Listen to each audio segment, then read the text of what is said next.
Hello. Hello.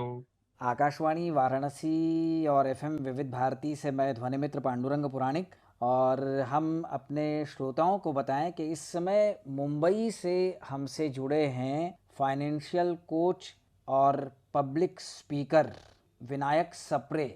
Vinayak Sapre जी, बहुत बहुत स्वागत है आपका। नमस्कार। धन्यवाद। नमस्कार पांडुरंग जी। मुझे ये अवसर देने के लिए कि मैं आपके श्रोताओं के साथ जुड़ सकूं। बिल्कुल विनायक सप्रे जी, पहली बात तो ये हम अपने श्रोताओं को बताएं कि आप बनारस के ही रहने वाले हैं और आपकी शिक्षा दीक्षा भी बनारस में ही संपन्न हुई है। इसके बाद आप आगे के भविष्य के लिए जो काशी है, काशी को मोक्ष धाम कहा जाता है, मोक्ष की नगरी कहा जाता है, देश की सांस्कृतिक राजधानी कहा जाता है, वहाँ से अचानक आप मुंबई, क्योंकि मुंबई केवल मुंबई ही नहीं है, मुंबई एक माया नगरी के नाम से विख्यात है और वहाँ कहते हैं कि पैसा उड़ता है। आप कैसे पकड़ सकते हैं, आप में पकड़ने की कितनी कलाएं हैं, किस किस तरह से आप उसको हासिल कर सकते हैं। तो वहाँ जितना जो बढ़ना चाहे बढ़ सकता है, बस उसमें कला होनी चाहिए। तो हम जानना चाहेंगे, चूंकि आप एक फाइनेंशियल कोच हैं, पब्लिक स्पीकर भी हैं, तो आप इस मोक्ष नगरी से माया नगरी तक कैसे अचानक पहुंच गए? क्या आपके मन में चल रहा था? मोक्ष नगरी से माया नगरी का सफर अपने नौकरी की वजह से ही था। जी। और मैं वाराणसी में रहते समय भी मैं फाइनेंशियल इंडस्ट्री में आ चुका था। जी। और उसके बाद मैंने 2 साल कानपुर में बिताए और तत्पश्चात 2003 में जी। अ, मेरा ट्रांसफर हुआ जहां मैं नौकरी में था और म्यूचुअल फंड कंपनी में काम करता था, मल्टीनेशनल कंपनी में। जी। जी। और इस तरह से मैं कह सकते हैं आपकी मोक्ष नगरी से माया नगरी की तरफ पहुंचा। और माया नगरी में पहुंचने के बाद सीखने को बहुत कुछ मिला। विशेषकर फाइनेंशियल इंडस्ट्री को बहुत करीब से देखा, नजदीक से देखा और जी। कई चीजें देखने में सीखने को आई, देखने को आई। जी। और तब मैंने सोचा कि इस क्षेत्र में आगे कुछ करना चाहिए। तो आप कदम आगे बढ़ाते गए और मंजिल आपको मिलती गई। तो आपने जो फाइनेंशियल कोच का या पब्लिक स्पीकर का लोगों को मोटिवेट करने का काम शुरू किया है, तो आप नौकरी में रहते हुए ये सब कर रहे हैं या स्वतंत्र रूप से? जी नहीं, मैं पिछले 9 वर्षों से स्वतंत्र रूप से काम कर रहा हूँ। जी। नौकरी में रहते समय मुझे ये जो आभास हुआ कि लोग जो अपनी गाढ़ी मेहनत की कमाई होती है जी। जी। उसका बेजाय इस्तेमाल नहीं कर पाते हैं। कई बारी अपनी गाढ़ी मेहनत की कमाई जब निवेश करते हैं तो वो गलत तरीके से निवेश करते हैं। जी। जी। तो कई बार भ्रम जाल में फंस जाते हैं, बड़े बड़े दावों में फंस जाते हैं, छलावा बातों में फंस जाते हैं। जी। तब मैंने निश्चय किया कि मुझे नौकरी छोड़ के, क्योंकि नौकरी की कुछ अपनी एक सीमाएं होती हैं या एक बंधन होते हैं। जी। जी। तो जो खासकर अगर आप एक मल्टीनेशनल बहुदेशीय कंपनी में काम कर रहे हैं जी। जी। तो और भी ज्यादा रिस्ट्रिक्शंस होते हैं, बंधन होते हैं। जी। तब मैंने सोचा कि अगर मुझे लोगों को इस बारे में जागरूक करना है तो सबसे पहले तो मुझे इस बंधन से मुक्त होना पड़ेगा। जी। और मैंने सोचा कि लोगों को समझाया जाए कि अपनी गाढ़ी मेहनत की कमाई का निवेश किस तरह से करें जी। ताकि वो गलतियां कम करें। जी। जी। जी। और यही सोच के मैंने एक प्रतिज्ञा ले ली कि अब मैं लोगों को इसी क्षेत्र में काम करूंगा और लोगों को जागरूक करूंगा। प्रतिज्ञा यानी संकल्प और प्रतिज्ञा तो ऐसी चीज़ है कि एक बार अगर प्रतिज्ञा ले ली जाए तो व्यक्ति पूरी कोशिश करता है कि हम उस प्रतिज्ञा को पूरा करें। तो हम अपने श्रोताओं के लिए जानना चाहेंगे कि वास्तव में आपकी जो प्रतिज्ञा है, वो प्रतिज्ञा, उसके बारे में हमें कुछ बताएं। और ऐसी प्रतिज्ञा वास्तव में आपने क्यों ली? कुछ तो ऐसा, कोई ना कोई ऐसा अनुभव आपको ज़रूर आया होगा। जी, विशेषकर 2008 जनवरी के बाद जी। मुझे एक ऐसा अनुभव आया, क्योंकि मैंने बहुत लोगों को अपने मेहनत की कमाई से हाथ धोते हुए देखा उस जी। समय, जी। जिसको हम भेड़ चाल कहते हैं ना। तो निवेशक आमतौर पे भेड़ चाल के चक्कर में पड़ के जी। बहुत पैसा कमा बैठते हैं। तो ये 2008 जनवरी में ये बहुत बड़े स्तर पर हुआ, विशेषकर बड़े शहरों में। जी। और छोटे शहरों में भी हुआ ही, लेकिन बड़े शहरों में कुछ बहुत ज्यादा तेजी से हुआ। जी। और उस दौरान ऐसी कई घटनाएं हुई, कहीं कहीं ये तक सुनने में आया, मतलब मेरे नजदीक के लोगों से मुझे सुनने को मिला कि लोगों ने आत्महत्याएं कर ली या पूरा का पूरा परिवार सड़क पे आ गया। जी। जी। जी। क्योंकि कुछ लोगों ने छलावा बातें की और भ्रमजाल में फंसाया लोगों को। जी। तो वो एक तरीके से आप कह सकते हैं कि वो टर्निंग पॉइंट था मेरे जीवन में, कि मैंने सोचा कि इस विषय पे काम करना बहुत जरूरी है। जी। और दूसरी चीज ये है कि समाज सेवा के नाम पे जो प्रचलित चीजें हैं वो ये है कि लोग गरीब को खाना खिला देते हैं, वृद्धाश्रम में काम करते हैं, अनाथ आश्रम में काम करते हैं। जी। लेकिन ये जो जिंदगी का एक पहलू है, हुँ। इस पर कोई आमतौर पे काम नहीं करता, या ये कह लीजिए कि ये फैशनेबल नहीं है। मैं थोड़ा व्यंग्यात्मक से जी, बोल रहा हूँ, जी। लेकिन लेकिन बात ये है कि ये चूंकि बहुत ज्यादा प्रचलन में नहीं है। जी, जी। लेकिन जिस तरह से समाज का चेहरा बदल रहा है, या समाज का जो बिहेवियरल पैटर्न अंग्रेजी में कहते हैं कि जी, जी। खर्च करने के तरीका पिछले 20-25 सालों में उदारीकरण के बाद बहुत ज्यादा बदल चुका है। जी, जी। ऐसे में लोगों का वित्तीय रूप से साक्षर होना बहुत जरूरी है। जी।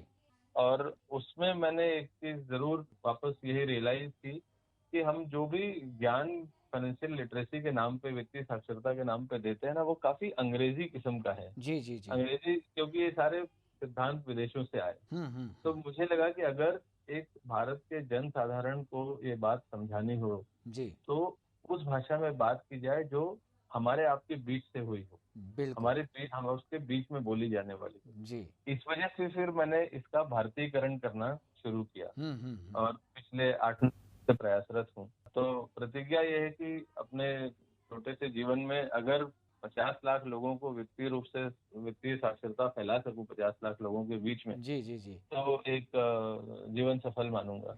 हालांकि लोग मेरे पर हंसते हैं, जी। लेकिन कोशिश कर रहा हूँ। जी, विनायक सप्रे जी, आपने कहा कि 50 लाख लोगों तक पहुंचने का मेरा टारगेट है और मैं चाहता हूं कि इतने सारे लोगों को वित्तीय रूप से साक्षर कर सकूं और उनके हित की बात कर सकूं। तो ये टारगेट बहुत बड़ा है, 50 लाख की संख्या कम नहीं होती। तो इसके लिए कोई योजना भी आपने बनाई है? जी, अकेला चना भाड़ नहीं जोक सकता, जी। और अकेला रास्ते से काम नहीं हो सकता। हुँ। तो मैंने 3-4 रास्ते अख्तियार किए। जी। जैसा कि आप जानते हैं, मैं फाइनेंशियल कोच भी हूँ। जी। तो फाइनेंशियल कोच मतलब फाइनेंशियल एडवाइजर्स को कोचिंग देता हूँ कि किस तरह से लोगों के पैसे को सावधानी पूर्वक मैनेज किया जाए या उनको संभाला जाए। जी। तो एक वो काम है। तो करीब करीब 5,000 फाइनेंशियल एडवाइजर्स तक ऑलरेडी, मतलब पहले ही पहुंच चुका हूँ। जी। जी।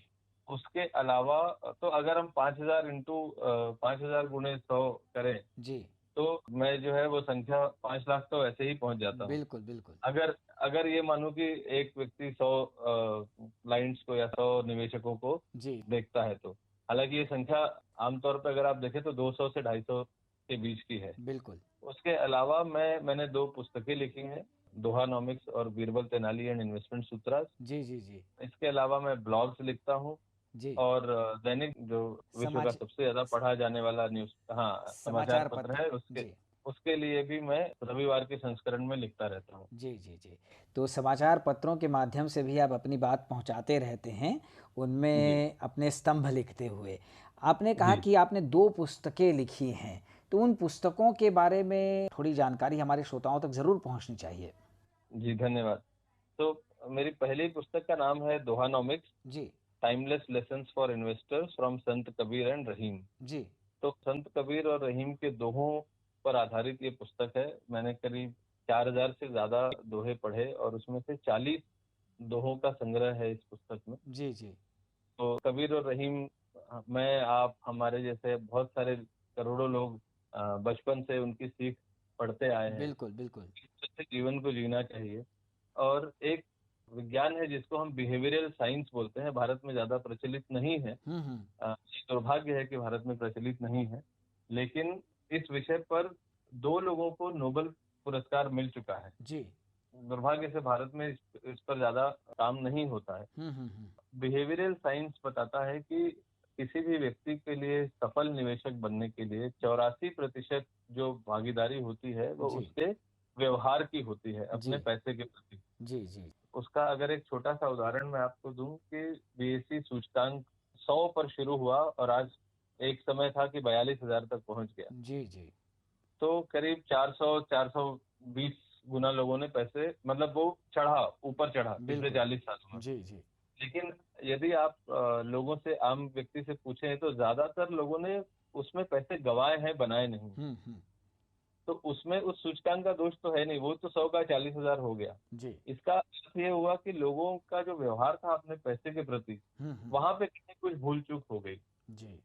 तो इसी बात को जो बिहेवियरल साइंस है वो हुँ। बेसिकली इस चीज को एड्रेस करता है, इस चीज पर ध्यान देता है। जी। तो मेरी पुस्तक भी बिहेवियरल साइंस पर आधारित ही है हुँ। कि किस तरह से जैसे कबीर और रहीम ने हमें बताया कि जीवन में कैसे अपने आचार रखे जाएं, या अपने किस तरह से अपने जीवन को जिया जाए, उसी जी। तरह से अपने पैसों के प्रति भी आपको किस तरह का व्यवहार करना चाहिए, जी। वो इन दोनों से आप सीख सकते हैं। और जी। मेरी पहली पुस्तक इंग्लिश, हिंदी और मराठी तीनों भाषाओं में है। अरे वाह! जी। और आपको मुझे बताते हुए प्रसन्नता हो रही है कि ये बेस्ट सेलर की कैटेगरी में आती है। वाह! और दूसरी पुस्तक है बीरबल तेनाली एंड इन्वेस्टमेंट सूत्र। हुँ। पाठकों की वजह से ही मुझे ये पुस्तक लिखनी पड़ी, पहले पुस्तक के पाठकों की वजह से, जी। जब उन्होंने कहा कि हम अपने बच्चों को भी ये ज्ञान देना चाहते हैं। जी। तो ये दूसरी पुस्तक इतनी सरल है कि एक 12-13 साल का लड़का भी उस पुस्तक को पढ़ के ये समझ जाएगा कि अपने पैसे का सम्मान कैसा करना चाहिए। अपने बिल्कुल। पिता, अपने अभिभावकों ने जो पैसे कमाए हैं जी। इतनी मेहनत से, उसका किस तरह से इस्तेमाल करना चाहिए। जी। बहुत अच्छी बात विनायक सप्रे जी, हम आपसे ये भी जानना चाहेंगे कि एक जो निवेशक होता है, वो निर्णय नहीं कर पाता है क्योंकि कभी-कभी सही मार्गदर्शन उसको नहीं मिल पाता है और बहुत सारे विकल्प उसके पास मौजूद रहते हैं। ऐसे में वो गलतियाँ करता है। तो आपका आकलन क्या है कि वो निवेशक किस तरह की गलतियाँ आम तौर पर करता है? निवेशक आमतौर पे जो पूर्वाग्रह होते हैं उनसे ग्रसित होता है। जी। जैसे कई एक पूर्वाग्रह होते हैं। एक जो भेड़ चाल की बात मैंने कही कि कबीर कहते हैं कि मूड़ मुड़ाए हरि मिले, हर कोई लेव मुड़ाए, हुँ। बार बार के मूड से भेड़ न बैकुंठ जाए। तो वाह! पहली तो भेड़ चाल जो पूरे विश्व में, खाली भारत में नहीं पूरे विश्व में निवेशक की सबसे बड़ी समस्या ये है कि वह जी। भेड़ चाल का पालन करता है। जी। दूसरी चीज होती है जिसमें कि वो छलावा बातों में यकीन कर बैठता है। हुँ। और अगर जैसे कि मैं आपको बोलूं कि पांडुरंग जी, मैं आपको एक इन्वेस्टमेंट का ऑप्शन दे रहा हूं जिसमें आपका 8% रिटर्न छूटेगा जी। साल का। जी। और कोई व्यक्ति आपको आके बताता है कि आपको मैं ऐसा ऑप्शन देता हूँ जिसमें 1 साल में आपका पैसा दोगुना हो जाएगा। हुँ। तो पांडुरंग जी ऑटोमेटिकली, मतलब ये उस व्यक्ति की तरफ ज्यादा पहुंच जाएंगे जो 1 साल में दोगुना पैसे की बात कर रहा है, जी। बिना ये सोचे समझे कि वो आखिर वहां पैसा लाएगा कहाँ से। जी। तो ये जो बड़े बड़े दावों के में लोग फंस जाते हैं, ये बहुत आम बातें हैं जिस वजह से कि कोई भी निवेशक ऐसी छोटी छोटी गलतियां करते जाते हैं जो over a period of time, समय के साथ वो बहुत बड़ी बन जाती है। जी। और फिर उसका जो परिणाम ये होता है कि अनुभव बहुत ही खट्टा होता है। तो निवेशक फिर कहता है कि नहीं, मुझे और कुछ नहीं करना, हाथ जला बैठता है। तो जी। मेरे हिसाब से कि जैसा हम बच्चों को सिखाते हैं कि होमवर्क करो, इसी तरह से निवेशकों को भी अपना होमवर्क करना आना चाहिए। जी। दूसरी चीज कि आपके यहाँ जो सलाहकार आता है हुँ। उससे आप सवाल करिए। जी। जब बात फ्रिज खरीदने की होती है तो हम 5 दुकानों पर रिसर्च करते हैं, जी। 1000 दोस्तों से पूछते हैं। लेकिन जब निवेश की बात होती है तो बिल्कुल हीमैन जैसा, सुपरमैन जैसा खुद को समझते हैं, और जहाँ पे साइन करने को बोला जाए वहाँ साइन कर देते हैं। बिल्कुल। सवाल पूछिए, बहुत जरूरी है, क्योंकि आपकी ये गाड़ी मेहनत की कमाई है। बहुत अच्छी बात विनायक सप्रे जी आपने कही। इस समय देखिए कोविड का समय है और निश्चित रूप से बहुत सारे लोगों के सामने आर्थिक समस्याएं भी हैं। ऐसे जी में जो भी व्यक्ति अपना जीवन के लिए खर्च चला पा रहा है, जो कमा रहा है, कुछ न कुछ उसकी कोशिश रहती है कि हम उसमें से भी बचा लें।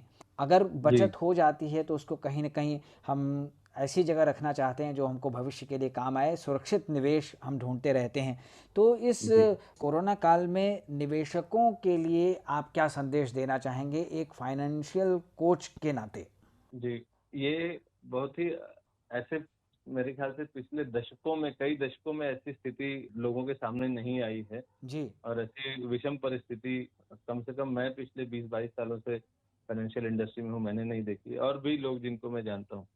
तो बहुत महत्वपूर्ण बात आज के समय में ये है कि तरलता यानी लिक्विडिटी। जी।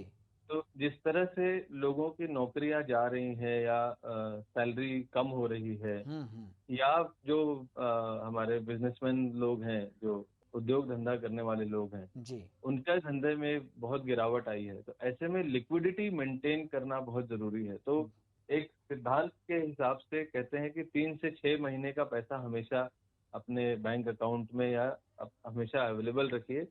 मैं इन परिस्थिति के बारे में जरूर कहूंगा कि 3 से 6 नहीं, कम से कम 12 महीने के पैसे आपके लिक्विड रखने जरूरी है। जी तो रहीम का दोहा मैं आपको यहाँ पे बताता हूँ जी कि रहीम कहते हैं कि जी जी रहीमन पानी राखिए, बिन पानी सब सून, हम्म। पानी गए न उबरे, मोती मानुष चून। चून।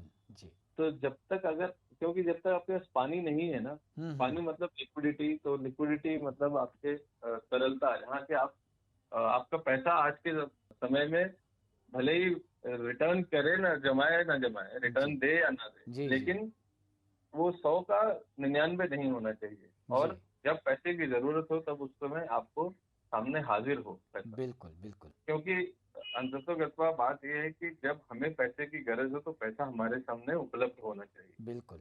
नहीं तो अदरवाइज ऐसे पैसे की कोई मतलब वैल्यू नहीं है। हम्म। तो जिस तरह से पानी के बिना मोती और आटा के कोई वैल्यू नहीं है, उसी तरह से आपका जो पूरा पोर्टफोलियो है उसमें लिक्विडिटी का होना बहुत जरूरी है, और विशेषकर ऐसी विषम परिस्थितियों में। जी जी। तो निश्चित रूप से हमारे जो श्रोता हैं उन्होंने आपकी बातें बहुत ध्यान से सुनी होंगी और उन बातों पर वो गौर भी करेंगे और उनके लिए वे बातें उपयोगी भी अवश्य साबित होंगी। श्रोताओं, निश्चित रूप से आप सब ने स्पोर्ट्स कोच सुने होंगे और उनके बारे में जाना पढ़ा होगा। आज हमारे साथ थे फाइनेंशियल कोच और पब्लिक स्पीकर विनायक सप्रे जी, जो मुंबई से हमारे साथ जुड़े थे। तो आप श्रोताओं की ओर से हम विनायक सप्रे जी को ढेर सारा धन्यवाद दे देते हैं। लेकिन इससे पहले हम आपसे विदा लें, आपसे विनायक जी जानना चाहेंगे कि आपको संगीत कितना प्रिय है? संगीत मुझे बहुत ज्यादा प्रिय है। मैं जिस आंगरे के वाड़े में पैदा हुआ बड़ा जी हुआ, वहां पर हम गणपति उत्सव में पद्यगान करते ही थे, तो एक तरीके से वो रग रग में बसा हुआ है। जी जी दूसरी बात यह है कि उसी चीज को, उसी शौक को आगे बढ़ाते हुए मैंने यही चीज अपने दोनों बच्चों में भी डाली। तो और सौभाग्य से मेरा बड़ा बेटा गिटार बजाता है, छोटा कीबोर्ड बजाता है, तो वाह दोनों वाह। का भी संगीत में बहुत रुचि है। और जी हमारे यहाँ माहौल बड़ा संगीतमय रहता है। जी तो जी जो जी कि लॉकडाउन में आप, जिसको हम कहते हैं कि एक माहौल को हल्का फुल्का बनाने के लिए बड़ा काम आता है। जी जी। और निश्चित रूप से इस समय जो मुंबई का माहौल है, वैसे तो पूरे देश में ही स्थिति वैसी ही है, लेकिन मुंबई में भी कुछ ज़्यादा ही असर है कोरोना का। तो संगीत कहीं ना कहीं उस तनाव से मुक्त करने में, सुकून दिलाने में बड़ी भूमिका निभाता है। एक गीत यदि हम चुनना चाहें कि आपकी पसंद का कोई गाना हम आपको सुनवाएं, तो कौन सा गीत होगा वो? 1942 1942 लव स्टोरी का एक गाना है। जी ये सफर बहुत है कठिन मगर ना उदास हो मेरे हम सफर। क्या बात है। तो विनायक सप्रे जी, हम आप तक ये गीत पहुंचाते हैं और अब एफएम विविध भारती और आकाशवाणी वाराणसी की ओर से आपको बहुत ढेर सारा धन्यवाद दे देते हैं। अब ध्वनि मित्र पांडुरंग पुराणिक को दीजिए अनुमति। नमस्कार। आपको भी बहुत बहुत धन्यवाद मुझे अवसर देने के लिए।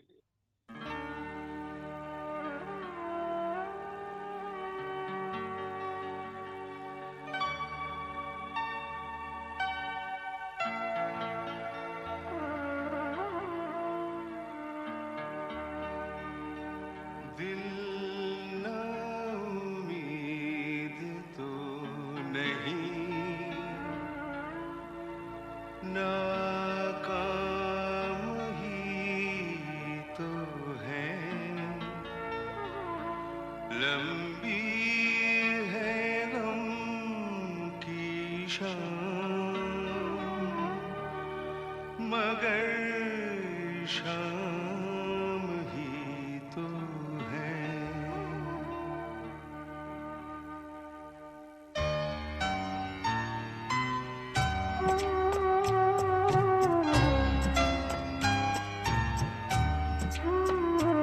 ये सफर बहुत है कठिन मगर न उदास हो मेरे हम सफर ये सफर बहुत है कठिन, मगर न उदास हो मेरे हम सफर।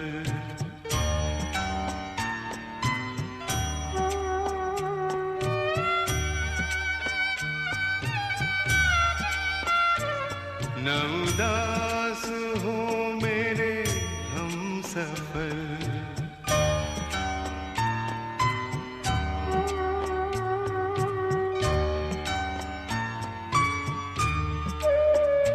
ये सितम की रात है ढलने को, है अंधेरा हम का पिघलने को।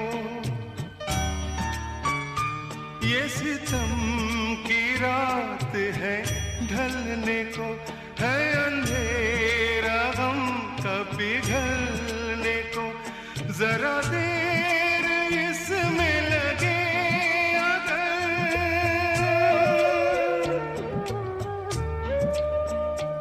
जरा देर इसमें लगे अगर, न उदास हो मेरे हम सफर।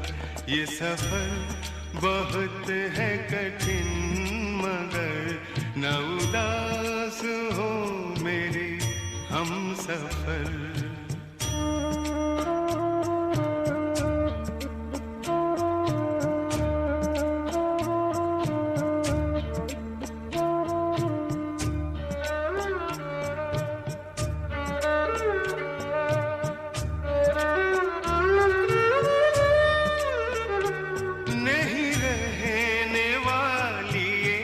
मुश्किलें के हैं अगले मोड़ पे मंजिलें,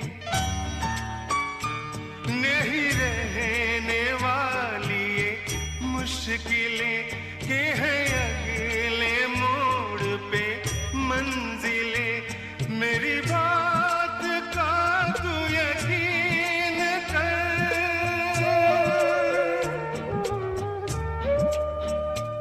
मेरी बात का तू यकीन कर। न उदास हो मेरे हम सफर। ये सफर बहुत है कठिन, मगर न उदास हो मेरे हम सफर।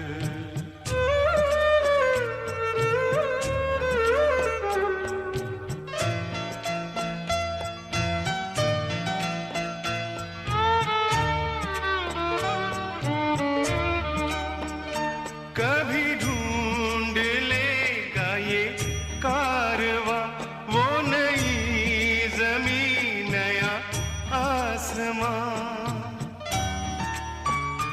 कभी ढूंढ लेगा ये कारवा वो नई जमीन नया आसमां। जिसे ढूंढती है तेरी नजर,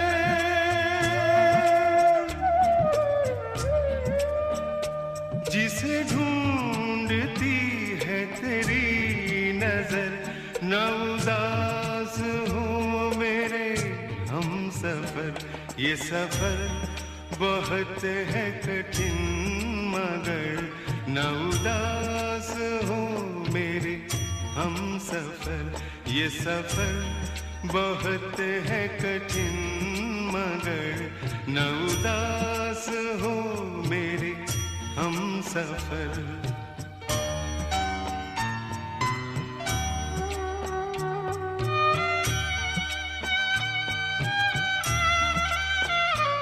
न उदास हो मेरे हम सफर।